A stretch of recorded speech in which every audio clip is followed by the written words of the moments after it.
Sugar Bears, happy Monday. We can all breathe a sigh of relief. Issue is back from holiday, or as I call it, Mercury retrograde. Mercury retrograde is done. So it is now officially direct. So we can now kind of breathe a little bit. But I didn't come on here to talk about that. But before I begin, make sure you like, make sure you comment, make sure you subscribe, and leave a thumbs up. That makes me come into the algorithm, okay? Or algorithm, I think that's how you say it. So by the title, you already know what we're here to talk about. So we're here to talk about the Dave Chappelle special. If you have not seen it, if you have a Netflix subscription, go, and I suggest you watch it. It's called Dave Chappelle, The Closer. And I have to say, I watched the special last night. I thoroughly enjoyed it. I thought it was funny. I thought it was thought-provoking. And I thought especially the ending of it was very warm and very compassionate, by the way. I really did. I really enjoyed it. So my thing is, what I've noticed is that, and this is, my thoughts on the special were, and I was actually saying this out loud, was that, with comedy, with any art, whether it be comedy, whether it be music, whether it be actual art itself, whether it be dance, it is up to the not the artist, but the person viewing the art to interpret it as they please. It is. It's totally up to you or I. I can look at a piece of music and say it's crap. You can look at a piece of music and say it's everything, right? But you have that right. We both do. We both have a right to say, I don't really care for this song, or I don't care for this painting, or I don't care for this form of dance, or I don't care for this piece of literature, things of that nature. And I feel like with the special, like I said, for me, I thought it was funny. Did I think he was offensive? No. I think if anything, what Mr. Chappelle did, because I don't know him personally, that's why I'm calling him Mr. Chappelle. What Mr. Chappelle did was what many of the great comedians do. They make you think. If you look at Joan Rivers, if you look at Red Fox, if you look at Pryor, if you look at even Sarah Silverman, if you look at Amy Schumer, they make you laugh while at the same time making you cringe. Because let's be honest, Sarah Silverman came under fire many years ago. If you go back and you watch a lot of her stuff is not for the faint of heart. But people liked her. People thought she was she became popular. Same with Amy Schumer, even though I personally think that Sarah Silverman and Amy Schumer are not funny. I just don't. I think they just swaggerjacked what Joan Rivers had and took it and ran with it, but that's just me. But once again, that's my opinion. I have the right to voice my opinion and to say that. But what I find troubling and what I find jarring is that you have people who didn't even watch the special, who didn't even look at it, who just went with the fact that social media was making, it a big deal. That people were like, oh my God, he made transphobic comments, blah, blah, blah. And in my opinion, he didn't. If anything, he made the trans experience in the eyes of a straight Black male, he made it funny. I don't think he was trying to make it into like, I'm gonna laugh at you, like I'm gonna point and laugh. I think it was more of like, laugh at yourself. Look at yourself and laugh. There are things, because let's be honest, as a Black gay man, there are things about the trans experience that I will never understand. Because guess what? I'm not trans. Okay? I don't understand what it is to be a trans woman. That doesn't mean I'm going to disrespect trans women and their walk. That doesn't mean that though I don't understand what it is to be a trans man, I'm going to disrespect and be transphobic to that trans man. No. And even in the special, if you watch it, I don't want to give too much away, but if you watch it, he actually says that he does not have any hatred towards the trans community or the GLBT community, or I call it LGBT because I'm old school, LGBT community. So, and he says that he has a lot of respect for them. And if you really look into the context of his jokes, because let's be real, jokes have every joke has a tinge of truth. And if you look at a lot of his jokes, there was a joke where he talked about going to certain things and wanting to try certain things out. Okay. And that's all I'm gonna say on that. Watch the special for yourself. So to me, I don't think he did anything wrong. But what I find and found appalling and I think a bit disgusting is people already just jumping on this bandwagon, this hate train of, well, we're gonna cancel Dave Chappelle. And even in the beginning, and I'm gonna go back to the beginning of his special, excuse me, y'all, when he goes, the minute he steps on that stage, he says it. He says, okay, I'm going to say some things that you may not agree with. I may get canceled. He even says it. I may get canceled for what I'm about to say. And he not only talks about, the LGBT movement, he talks about Me Too. He talks about Time's Up. He talks about feminism, the feminist movement, and how there's always been a separate underbelly underneath that. He talks about everything. Like I equate people like Dave Chappelle to South Park or Mad TV.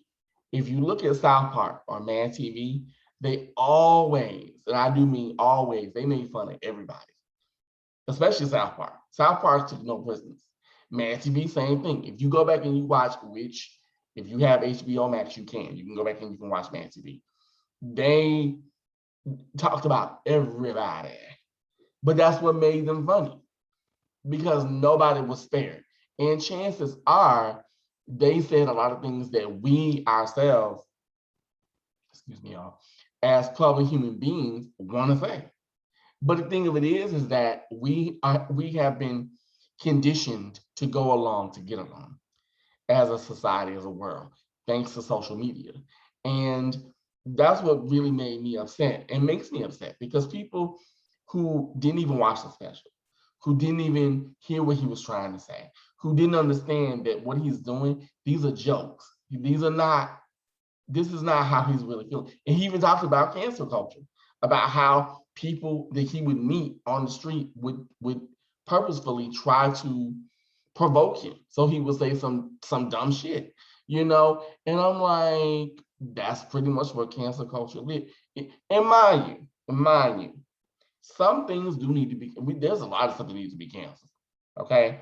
Dave Chappelle is like very, very like far in, to me, Dave Chappelle is, and I'm not caping for him, let me make that very clear, but his art is the last thing that needs to be canceled. There's a lot of things that need to be canceled, i.e. police brutality, i.e. Women's reproductive rights, i.e., anti-vaxxers versus vaccinated people. But that's a whole nother show. I mean, psychic scammers, I could go on. I could really go on. I could go down a list of things that really do need to be canceled. Chopping out, but I'm not, but see, okay. So to me, his special, in my opinion, it was funny, but it made you think. He even brought up things like child molestation. He did it in a very off-color way, and I will admit, that joke, I was kind of like, Dave. But then I got it. And once I got it, I was like, wait, shit, that was funny. You know what I mean? Like, it was funny. Like, granted, was it a very off-color joke? Yes, it was, but it was funny.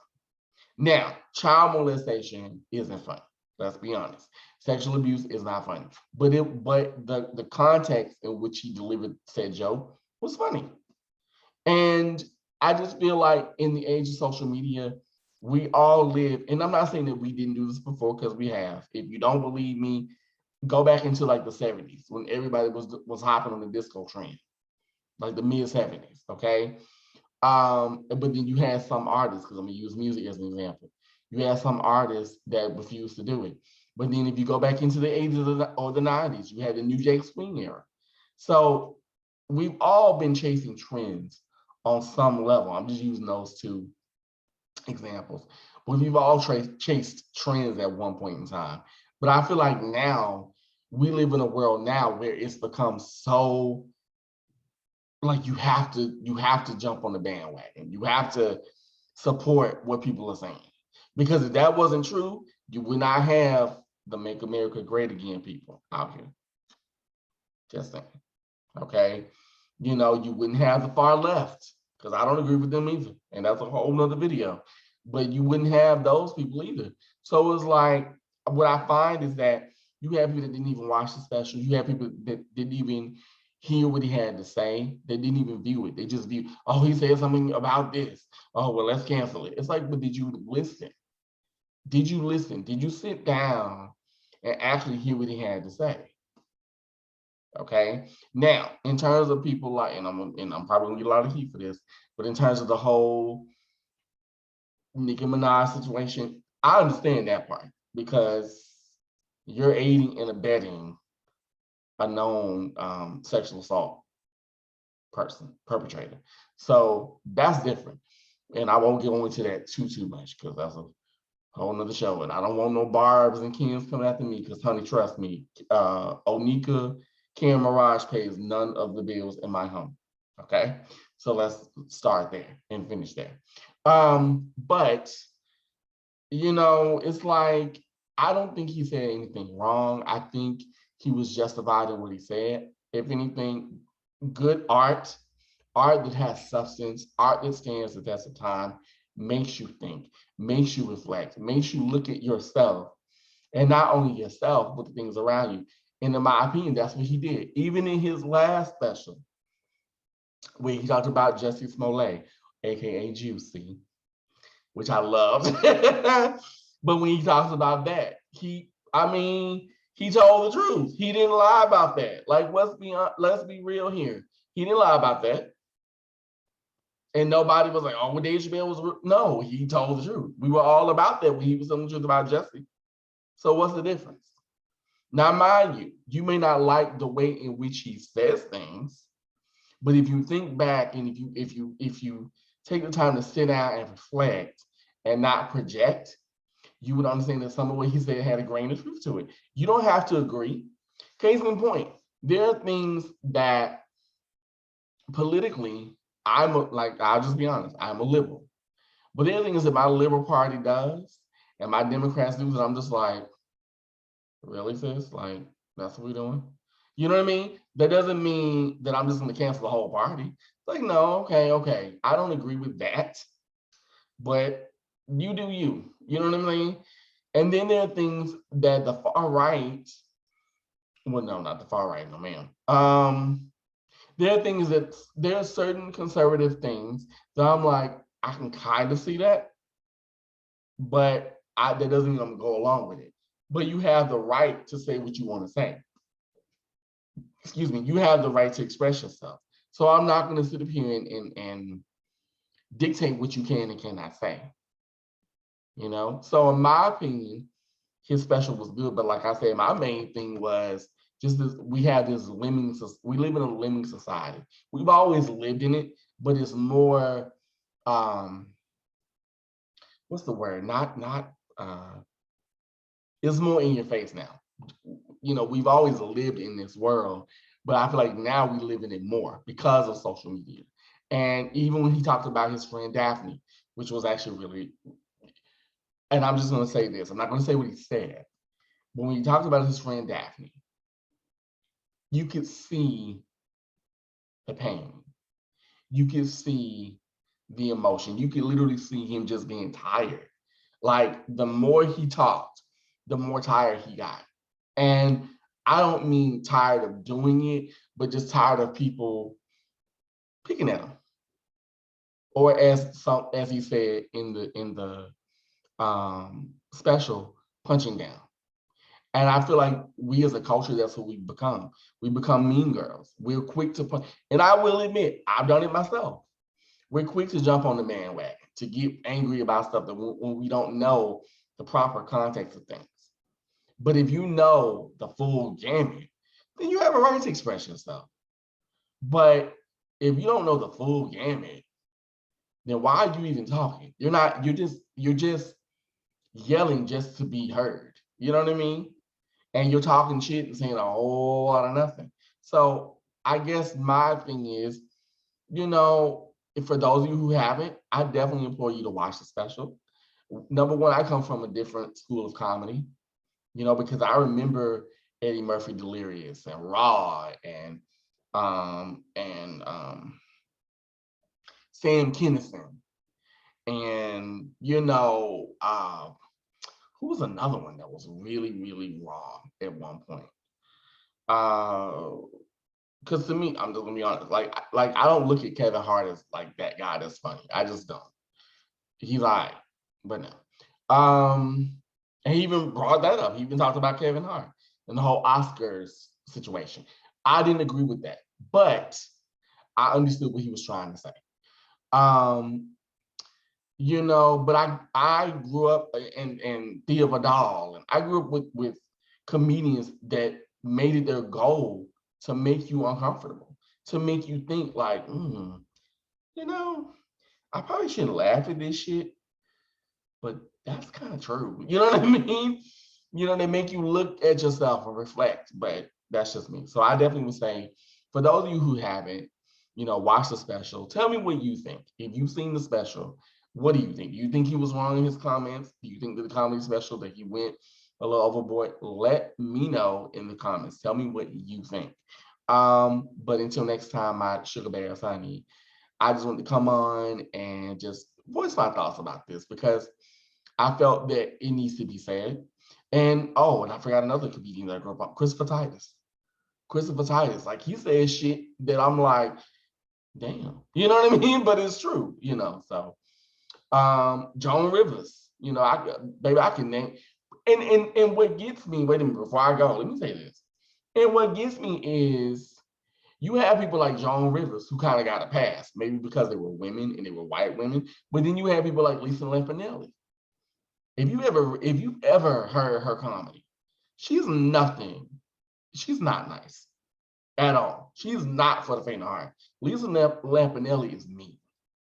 If you've heard her comedy before she got skinny and yeah, she's a mean girl. So I don't understand this whole thing. That's just me. But anyway, I want to know what you think. Leave your comments below. And I thank you so much for watching.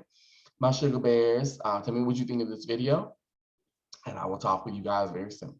Okay? Bye-bye.